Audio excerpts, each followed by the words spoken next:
The next World Cup got plenty of hype in Russia. A massive cube was alight with video images of Qatar 2022 in Gorky Park, while the ground floor of the high-end shopping mall at Red Square was devoted to displays touting the event. But apart from a social media campaign, there was little attention on the actual, next Senior World Cup, the women's tournament next year in France. That was surprising.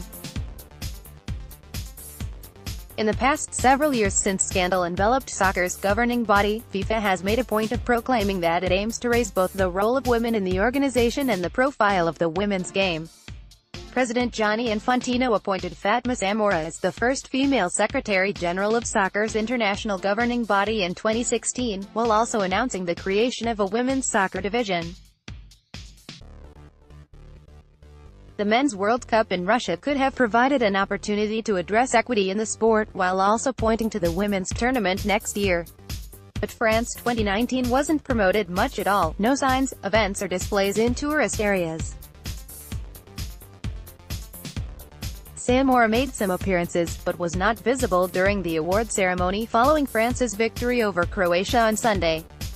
Venezuelan forward Dana Castellanos was deemed the women's soccer ambassador in Russia, and she starred in a social media campaign anchored by the hashtag. But while the 19-year-old is considered a rising star in the women's game, Venezuela failed to qualify for France, so the selection seemed odd.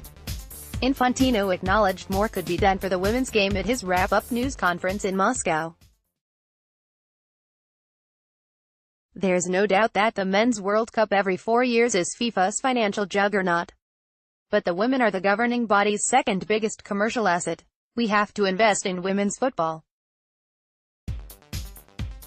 We are thinking of a new Women's World League because 50% of the world population, the ladies, need to be treated in the right way as well in a sport, which is said to be macho, like football. Infantino said, "We have to invest in women's football, we have programs and we have ideas." The call for greater equity in soccer is not new.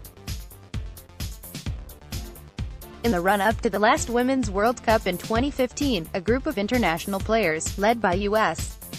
star Abby Wambach, protested because the tournament would be played on artificial turf, which is considered by many to be inferior to real grass. The men's tournament had always been played on grass. Once the point was made about the turf, the tournament in Canada turned out to be a rousing success, attracting the biggest crowds of any FIFA tournament outside of a Men's World Cup.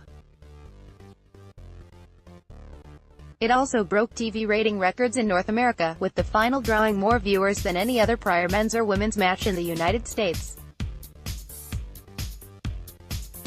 Following their victory over Japan for the trophy, the U.S.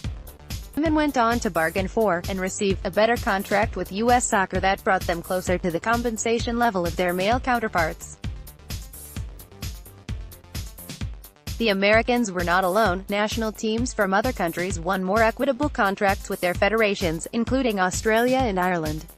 France could provide FIFA an opportunity to showcase concrete change at the highest level, and the possible messaging couldn't get more perfect. France won a World Cup, and now will host it.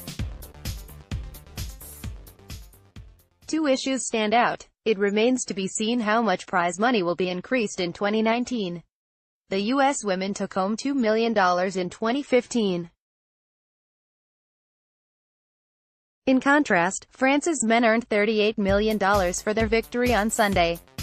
And there's no word yet whether video replay will be used just as it was for the men for the first time in Russia. U.S. women's coach Jill Ellis was in Moscow the final week of the tournament for a media session put on by Fox, which has the domestic TV rights for 2019 France. She'd like to see an increase in prize money and the use of replay. "I don't know what the ramifications were in other countries, but you look at our own team, in our own country, and the viewership and the attendance, there's no difference with the men," Ellis said. "So I think that FIFA 100% should look at our game as a game, not as a women's game or a men's game." AP Sports writer Ron Bloom in Moscow contributed to this report.